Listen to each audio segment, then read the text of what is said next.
हरिओम। जिस तरह रोग को जानना आवश्यक होता है, क्योंकि रोग को जानेंगे उसके पश्चात ही उसका उपचार करेंगे, तो जिस तरह रोग को जानना आवश्यक होता है उसी तरह अपने अज्ञान को भी जानना आवश्यक होता है। सच तो ये है कि जीवन भर हम अज्ञान का जीवन जीते हैं और फिर भी ये पता नहीं होता है कि ये अज्ञानमय जीवन है।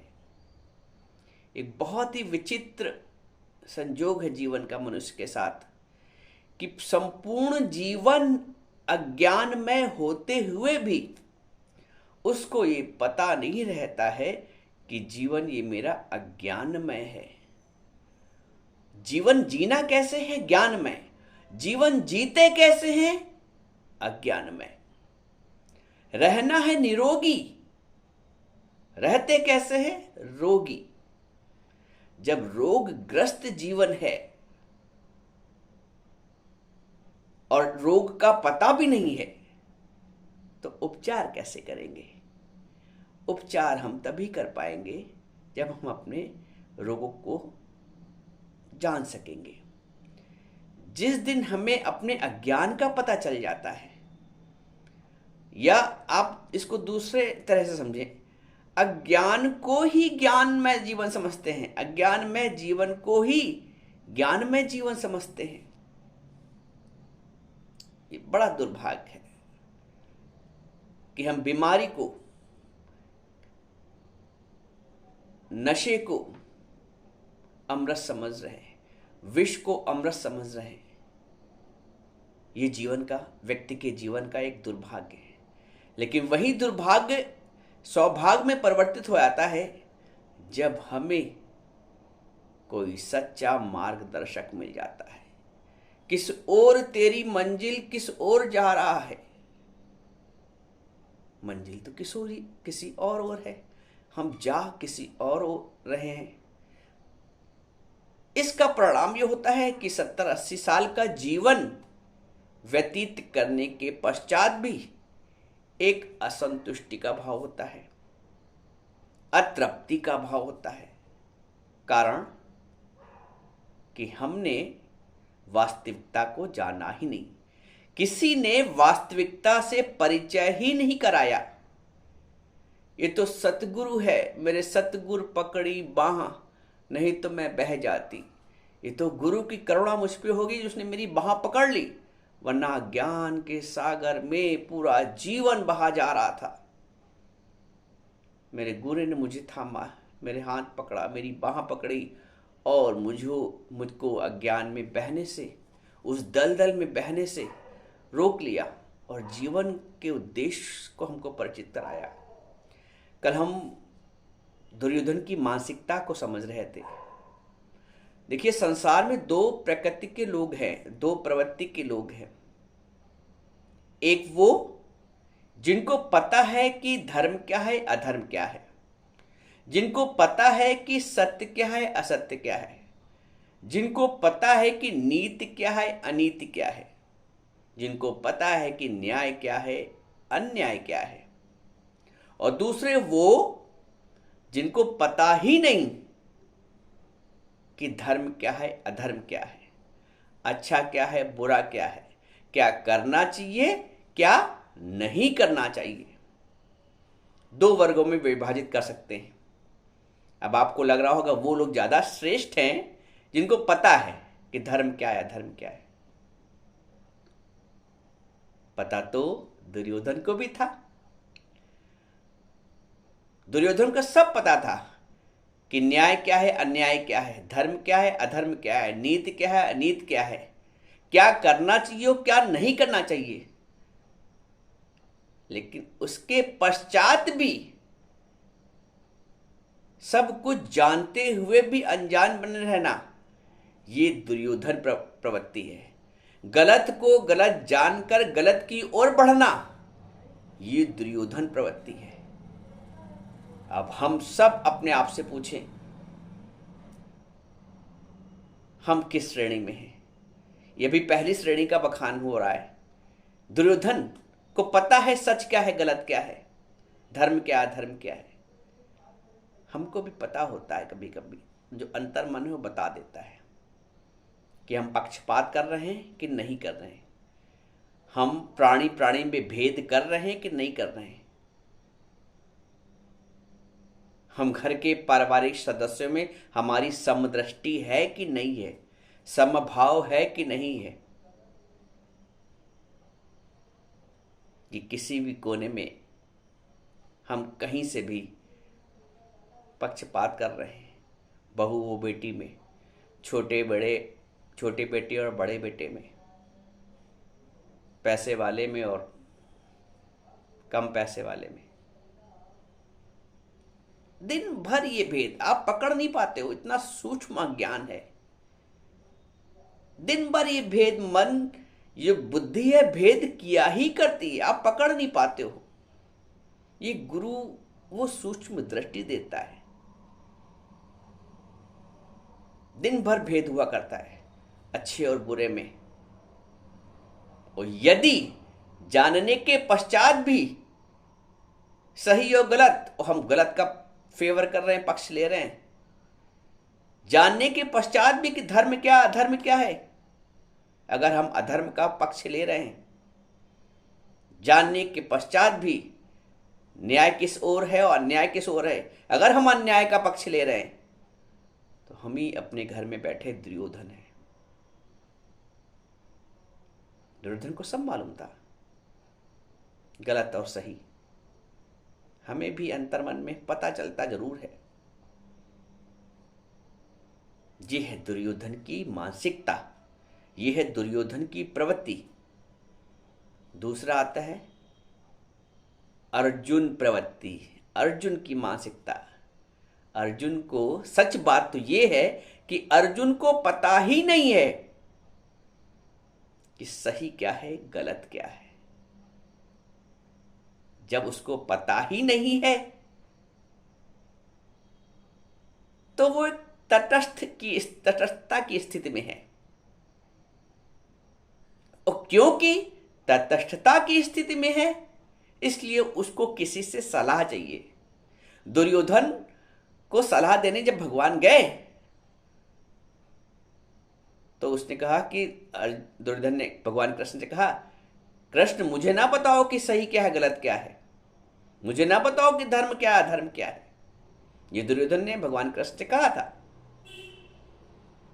लेकिन उसने कहा कि मुझे पता है।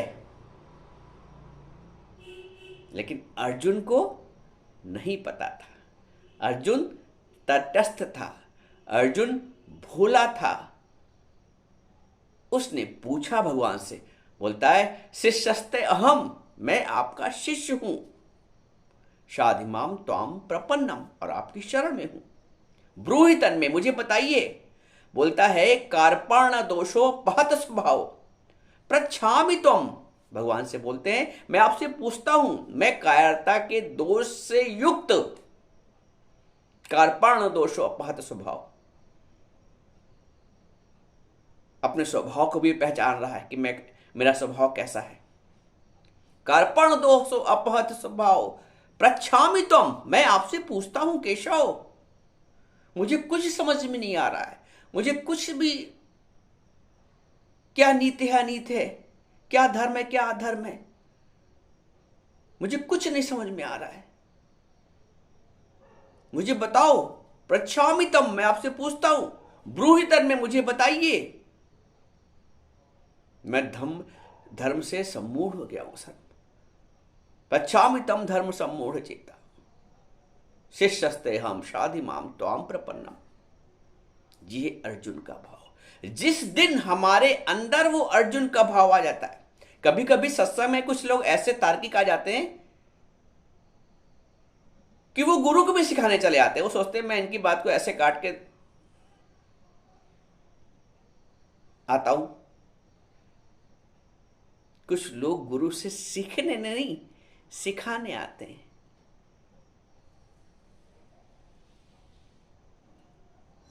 तर्क से जीवन नहीं चलता है। एक दिन मैंने बताया था, सतर्क होना पड़ता है अपने लक्ष्य के प्रति, उद्देश्य के प्रति, जीवन के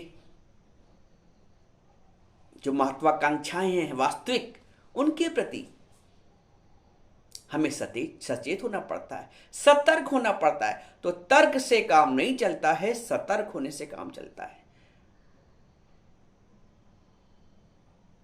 ऐंठ के काम नहीं चलता है, गुरु के पास बैठ के काम चलता है। अगर दुनिया में तो तुम ऐंठ के चलते आए, गुरु के पास भी ऐंठ। अच्छा, गुरु का जीवन इसलिए महान है गुरु, क्योंकि गुरु ने उस अनुभव के पश्चात, जगत से अनुभव के पश्चात उसने सत्य के अनुभव को जाना है।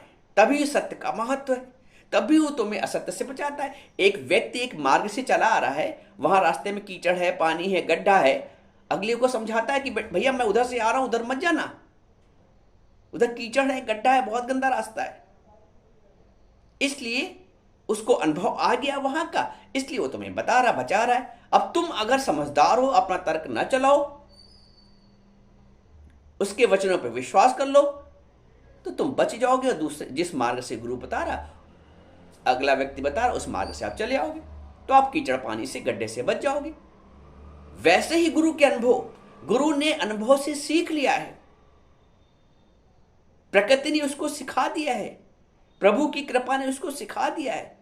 तो क्योंकि वो सीखा है, वो अनुभव प्राप्त है, अपना अनुभव हमसे साझा करता है। गुरु हमें अपने अनुभव से हमें सिखाता है, गुरु हमें अपना अनुभव साझा करता है। आवश्यक नहीं कि बहुत उम्र हो जाए तब वो उसको अनुभव आएगा। जहां पर कृपा राम की हुई, अगर राम की कृपा हो गई, तो कुछ लोग ऐसे भी संसार में हैं जो आयु के लिए मोहताज नहीं है, उनको प्रभु ईश्वर जब कृपा उसकी हो जाए, तो जिसपे ईश्वर की कृपा हो गई है, हम उसका साथ क्यों ना पकड़ें। जिसने जीवन का अनुभव ले लिया है, जिसने असत्य को भी जान लिया और सत्य को भी जान लिया है, तो क्यों ना हम उसका अनुभव ले, क्यों ना उससे फायदा उठाए।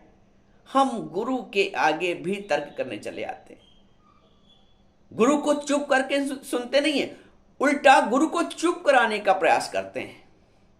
अरे दुनिया में जीवन चकड़ता में चला गया, गुरु के आगे चकड़पन नहीं चलेगा, गुरु के आगे नम्रता चलेगी, गुरु के आगे सहृदय बनना पड़ेगा, गुरु के आगे अपना श्रद्धा का पात्र खुला रखना पड़ेगा।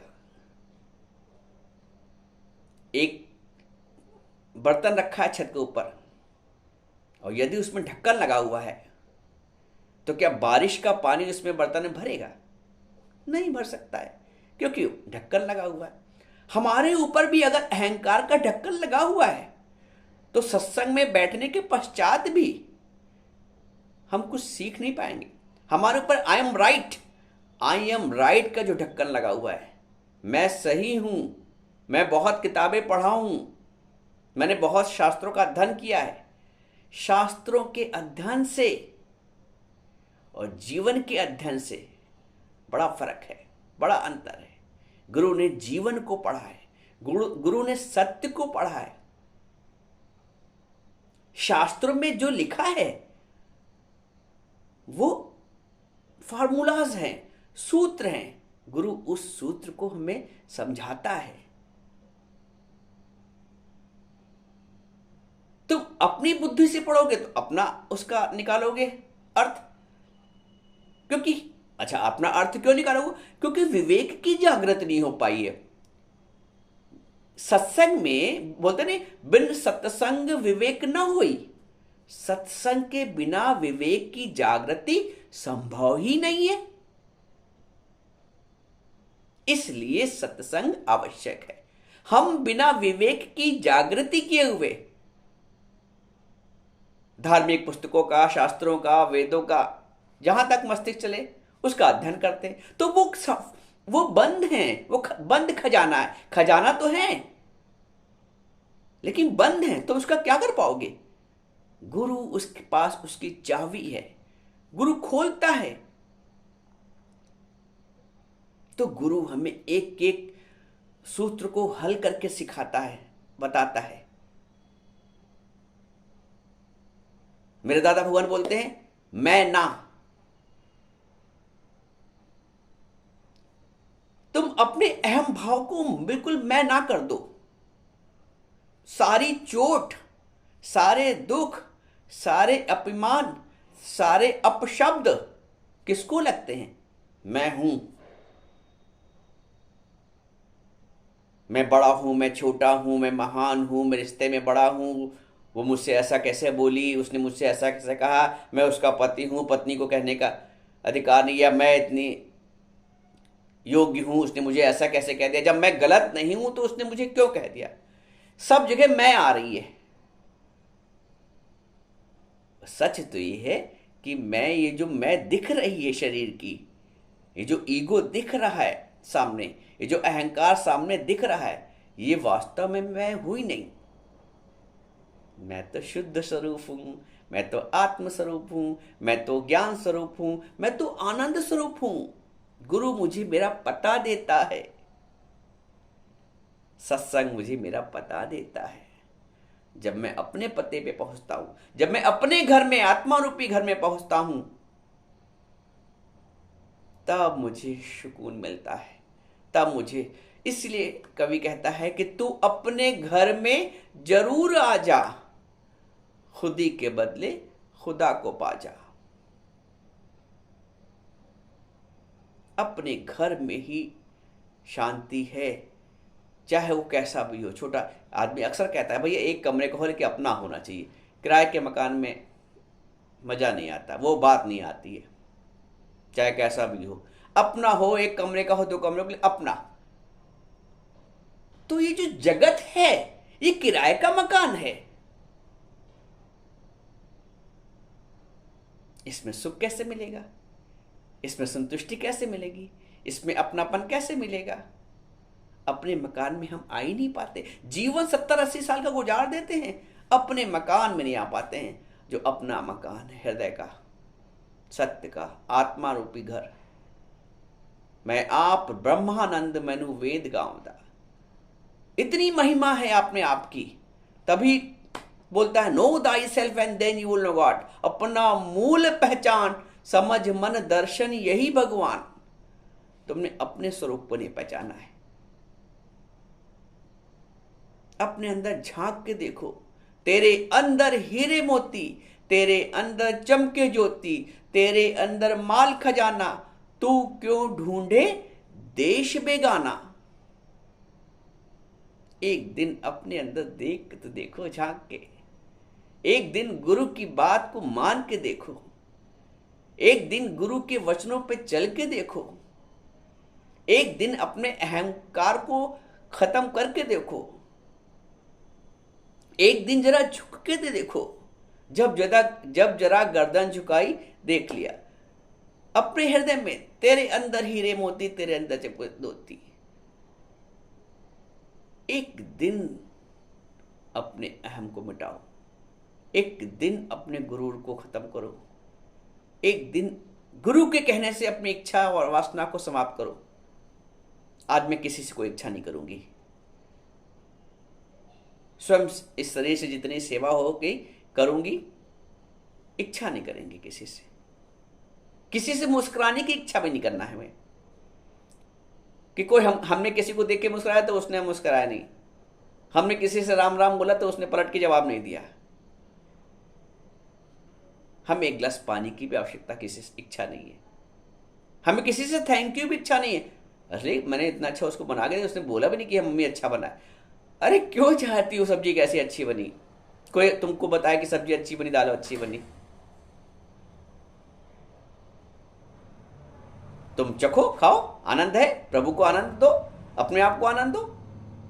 उसने कह दिया तो अच्छी बात है, हम क्यों चाहें? अच्छा एक बात और भी है, आपको इसलिए ना चाहने के लिए कहा जाता है क्योंकि आप चाह रहे हो और उधर से रिस्पॉन्स नहीं मिल रहा है, आप दुखी हो रहे हो। तो हम दुख की जड़ को क्यों रोपें? दुख के कारण को क्यों पानी हवा दें? इसलिए मना किया जाता है इच्छा मत करो, इच्छा तजो अनिच्छित फल पाओ। तो आज मैं गुरु के वचनों पे चलूंगी और आज मुझे किसी से कोई इच्छा नहीं करनी है। इच्छा तो ऐसी छोटी छोटी है, देखो मैं उसको फोन करती हूँ, वो मुझे फोन ही नहीं करता है, खाली व्हाट्सएप ही मैसेज करती रहती, एक कॉल कभी नहीं करती। तुम कर लो फोन, अपने हृदय को हल्का कर लो, अगले से कोई इच्छा न करो। तुम हृदय से शुद्ध हो जाओ, अगला कैसा भी है समय आएगा तो वो भी शुद्ध हो जाएगा। तुम पे गुरु की कृपा हुई है, तुम इन वचनों को सुन पा रहे हो, तुम इन वचनों को समझ पा रहे हो, तुम इन वचनों को स्वीकार कर पा रहे हो। ये उस हरि की, उस प्रभु की, उस निराकार की बहुत कृपा है कि जो हम ऐसे वचनों को सुन पा रहे हैं, समझ पा रहे हैं। तो हम जो दो प्रवृत्ति हैं, एक दुर्योधन को प्रवृत्ति है कि उसको मालूम भी है तब भी सत्य क्या असत्य क्या है, फिर भी वो असत्य की ओर भाग रहा है। उसको मालूम है कि धर्म क्या अधर्म है, फिर भी अधर्म की ओर भाग रहा है। उसको मालूम है सही है गलत कौन है, तो फिर भी गलत का साथ दे रहा है। और अर्जुन को कुछ नहीं पता, इसलिए वो प्रभु की शरण में चला गया। हमको भी कुछ नहीं पता होना चाहिए, हमको गुरु की शरण में, प्रभु की शरण में आना चाहिए। भोले भाव मिले रघुराई। अर्जुन भोला था, उसको रघुराई मिल गई। इतना उत्तम ज्ञान मिला कि अपने आत्म पद को प्राप्त कर गया, अपने आत्म स्वरूप को प्राप्त कर गया। इसलिए भोले बन जाओ। सहस सियाणप लखई ता इक्क न चले नाल, नानक जी बोलते। 100 गुना सियाणप अगर 1000 गुना भी हो जाए, लाख गुना भी हो जाए, सहज सियाणप लखई तो इक्क न चले नाल, साथ कुछ नहीं जाएगी। इसलिए भोले भाव मिले रघुराई।